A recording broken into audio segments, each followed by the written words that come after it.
रात के 9 बजे पति ऑफिस से घर आया। पत्नी ने आते ही उससे लड़ना शुरू कर दिया क्योंकि वह उसे पसंद नहीं करती थी। पति ने कहा, मुझे खाना तो दे दो, बहुत भूख लगी है।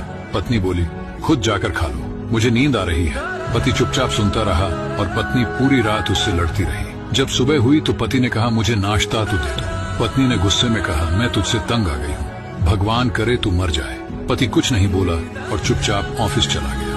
पत्नी अपने बच्चों को स्कूल से लेकर वापस आ ही रही थी तो उसने देखा घर के सामने भीड़ लगी हुई थी। वह करीब पहुंची तो देखा उसके पति की लाश घर के सामने पड़ी हुई थी। उसके ऊपर कयामत सी आ गई। मन में सन्नाटा सा छा गया। लोग आपस में बातें कर रहे थे कि कार से उसका एक्सीडेंट हुआ है। पत्नी जोर से चीखने लगी और चिल्लाने लगी कि मनोज उठ जाओ, मैं अब तुमसे कभी नहीं लड़ूंगी, तुम्हें कुछ नहीं कहूंगी, मुझे कुछ नहीं चाहिए।